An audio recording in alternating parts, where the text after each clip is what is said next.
Good evening, Assalamu alaikum rahmatullahi wa barakatuh, and welcome to News in Focus. My name is Faraz Patel. I'd like to thank you, the viewer, for staying with us here on Hilaal TV, DSTV channel 347. The leaders of Egypt, Qatar, Turkey, and the United States released a joint statement backing the Gaza ceasefire deal and committing to what they say would be enduring peace in the region. The statement, released after an international summit in Egypt's Sharm el-Sheikh, is a re-acknowledgement by the administration of US Donald Trump that Palestinians and Israelis deserve equal rights. Now, this also comes as 2,000 political prisoners / hostages were also released by Israel after they were detained, some of them without any charge.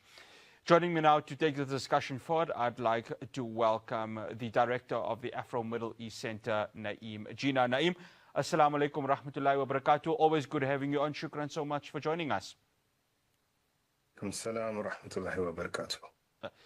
Naeem, I want to start off, of course, with the political prisoners that were released also yesterday. I mean, 2,000 of them were released, but there are still, some are saying, close to 11,000, even more, that are being held hostage in Israeli prisons.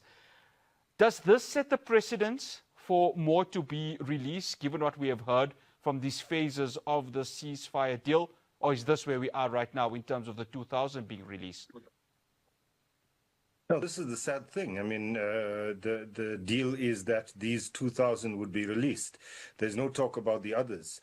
And remember that in terms of the number of people who are abducted from Gaza in the past 2 years by Israeli occupation forces, that number is much, much more than this 2,000. Thousands of them, and hundreds of them, of course, were killed and dumped in body bags in mass graves.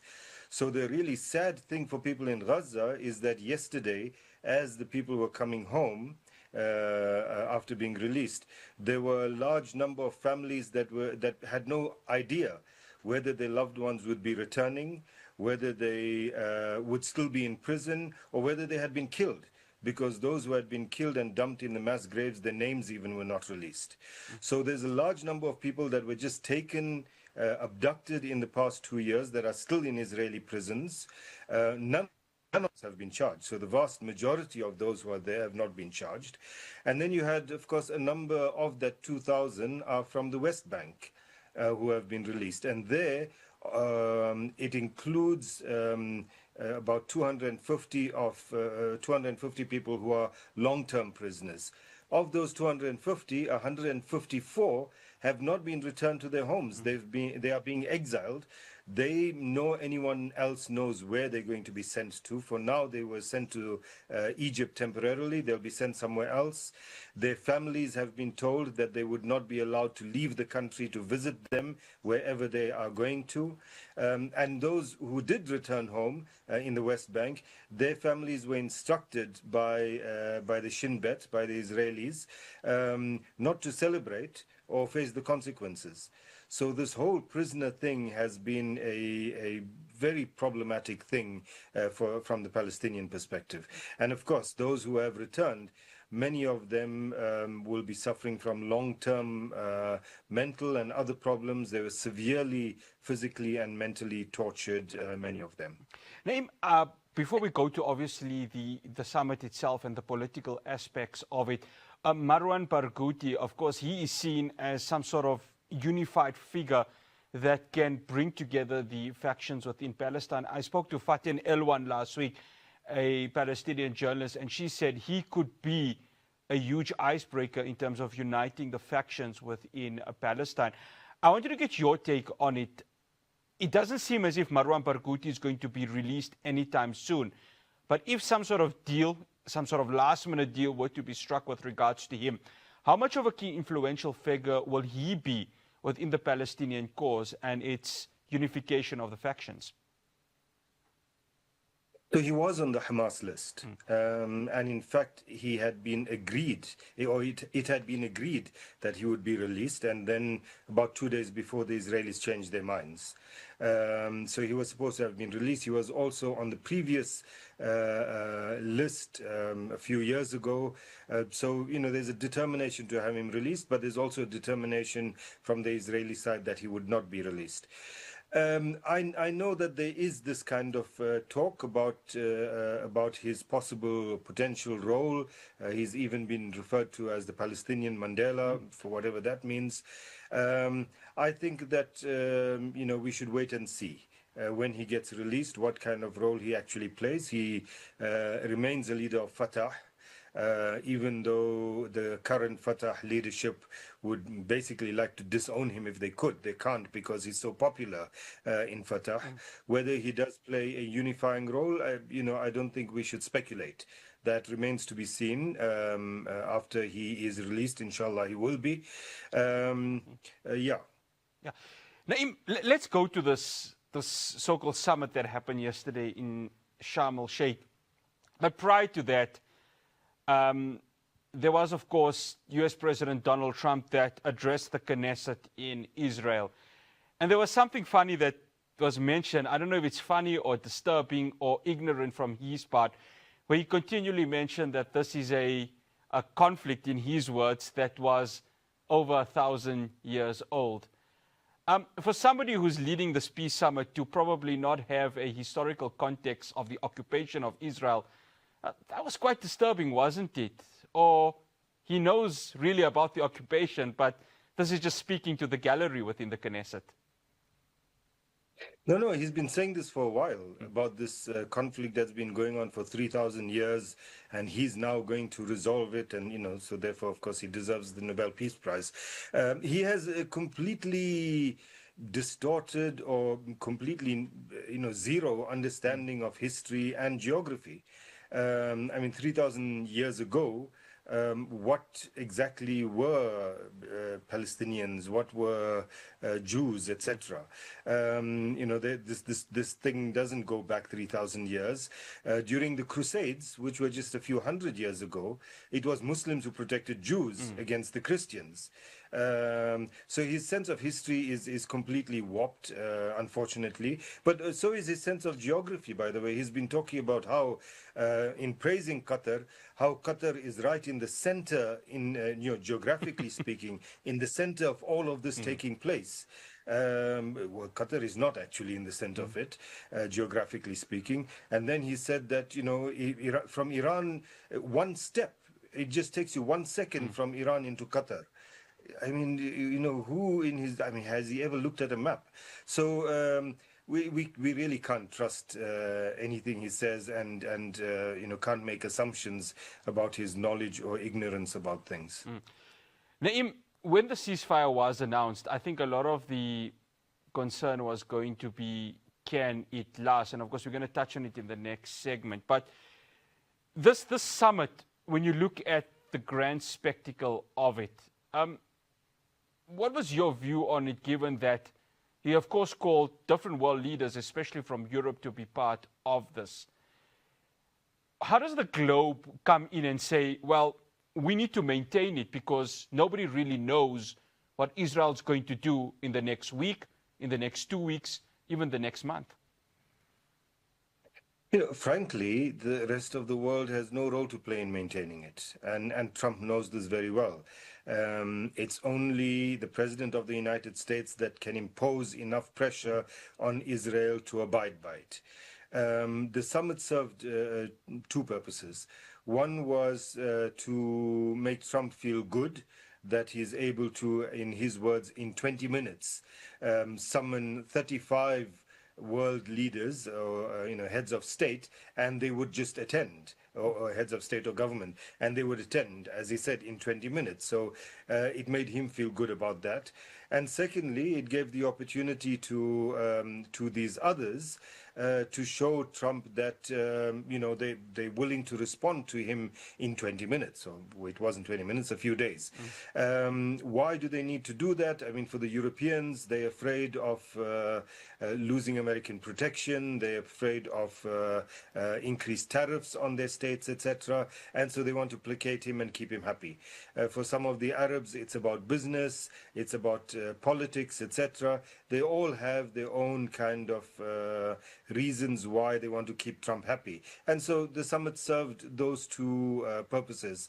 If the summit didn't happen, the deal was still, I mean, it had already started being implemented, and nothing short of that would have happened.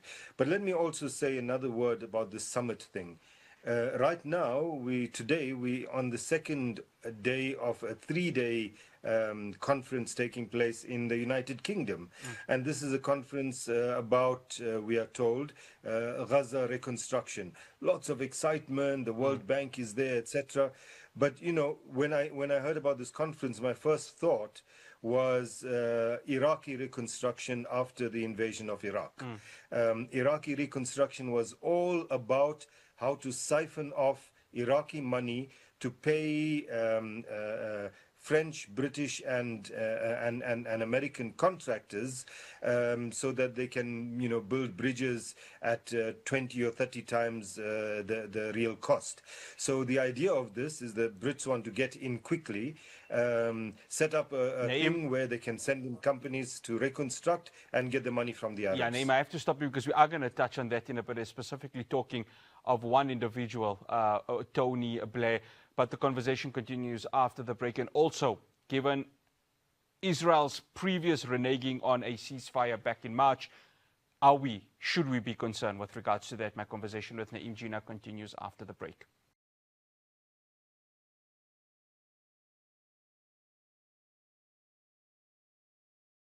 Welcome back to News in Focus. And Naeem, again, shukran so much for staying with us. Naeem, the name Tony Blair, of course, he has been given, whether you call it a viceroy, leadership role. Donald Trump is calling it the board of leadership. He's going to be heavily involved in this reconstruction of Gaza. And, of course, everyone knows what happened in Iraq and Afghanistan. How concerned should we be with regards to Tony Blair once again being in the Middle East and having his hands with regards to this reconstruction?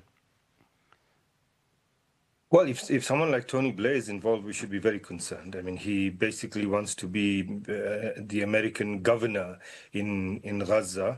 And it's not just about reconstruction. I mean, he has this whole plan about what he wants to do there, including voluntary relocation of people and all of that. But, you know, yesterday we saw this very interesting thing, Trump talking to reporters on Air Force One while he was on his way to Israel. And he was asked about the role of Tony Blair.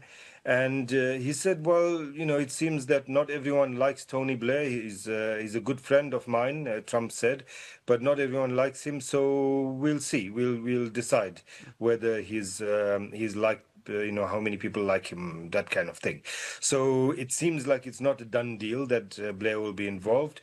But Trump does seem determined to move ahead with this so-called Board of Peace thing, which he will be the chairperson or president or head of, and will have a number of other people that will be in charge. Now, of course, this goes against the views of the Palestinian groups in Gaza, whose view is, and you know, Hamas has said clearly, for example, that it wants to have no role in the future governance of Gaza, but that it should be governed by a technocratic Palestinian authority, not outsiders, but Palestinians, Palestinian technocrats who will then run it. I mean, you could have this Board of Peace with 50 or 200 heads of state, But on the ground, I mean, someone needs to coordinate garbage collection,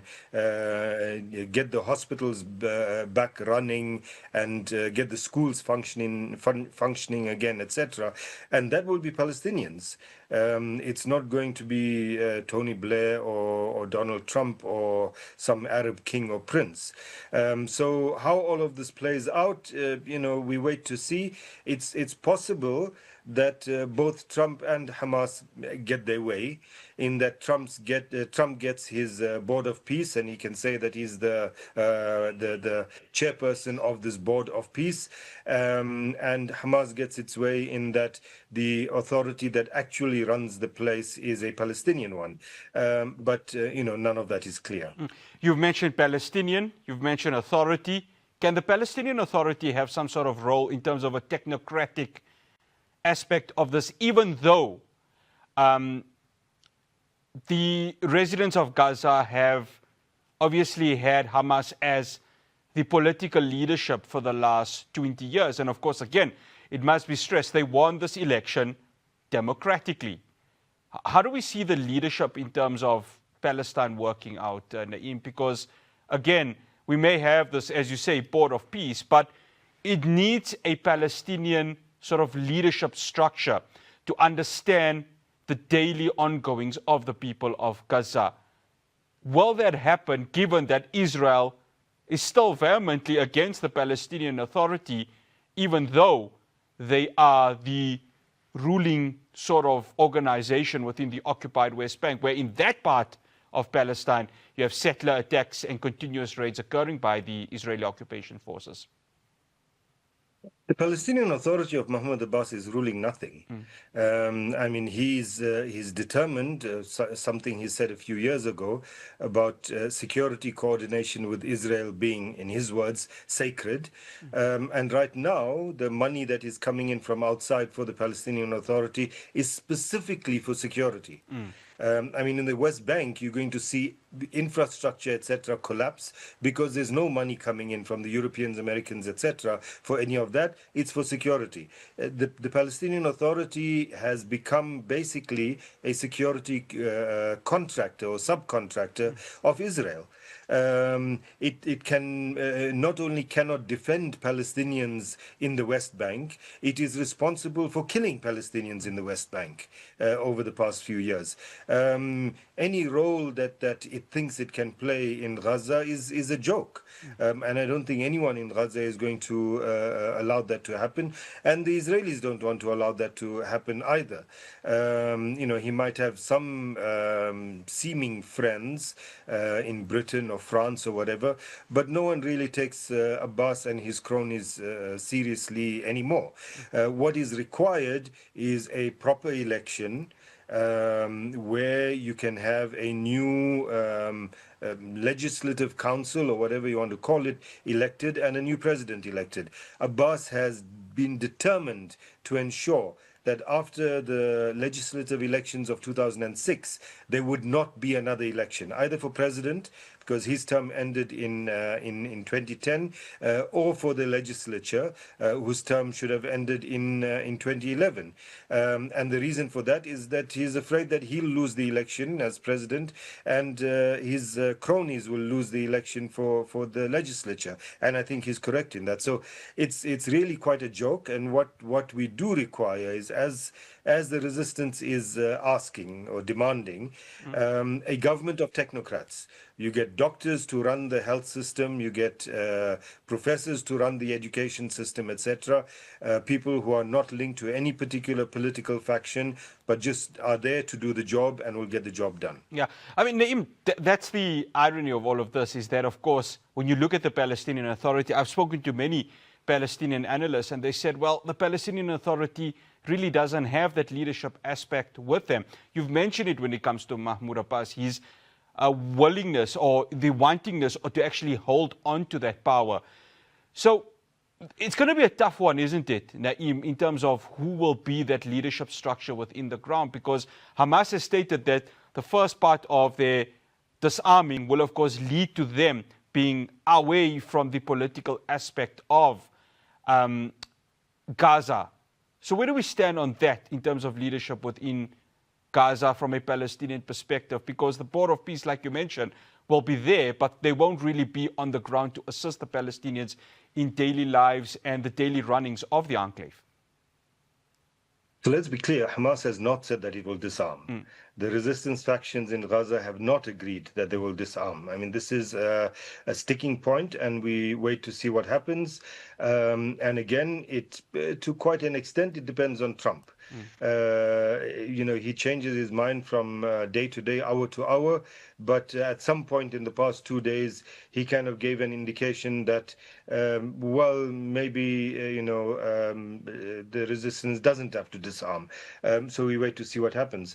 But Hamas doesn't want its role in a governance structure to be used as an excuse for Israel to attack. It is there, it believes, as it is a political force, but its role in Gaza is to protect the population, and the governance can be done by people who are suited to do it. So it's quite possible still that that's the way in which it'll go. That you will have a technocratic group that is set up, and who sets it up? It could be with advice from the Palestinian groups in Gaza, but assisted by some of those who signed that declaration yesterday in Sharm el-Sheikh. The Turks, the Qataris, the Egyptians will help to set up this technocratic structure, and Hamas and the other political factions will stand back from it. So that could, and then Trump gets his Board of Peace, which basically issues reports and says things are going well. So that is a possible scenario moving forward, but the whole issue of the disarming is fraught with lots of problems. One final question, Naeem. You and I have spoken a number of times on Israel reneging on every deal that is possible. We saw that in March. This one over here, of course, there are many phases that are going to occur. The world's eyes is on Israel. US President Donald Trump has played a much more significant role in this. Should we still be concerned that Israel, given that every single member of that Knesset, every single member of that government, actually take away the Knesset, just the government, is willing to have this ethnic cleansing in Gaza still occur? How concerned should we be that this ceasefire can be reneged by Israel? Very concerned. Israel has made a few things very clear. One is that they don't care about agreements that they've signed on paper and given verbally to others. They, when they think that it's useful, they will violate those, number one. And number two, the current Israeli government has made it clear that their objective is the ethnic cleansing of Gaza. That's clear. It's been clear for more than a year now, and they haven't achieved that. So Netanyahu might crow yesterday or the day before in the Knesset that his war aims have been achieved. It's not true. None of his war aims have been achieved. Hamas has not been destroyed. Hamas has not been disarmed. Hamas is still in power. The Gaza area has not been ethnically cleansed of Palestinians. There isn't a clear way forward for building new settlements in Gaza, etc. None of those aims have been achieved. And he really doesn't want his government to collapse, because if his government collapses, he becomes more vulnerable, going to court, going to prison, etc. And we know that there's a threat now from the extreme right in his government to pull out because they didn't want this ceasefire. If that happens, the government will collapse. So will he renege on this? It's quite possible.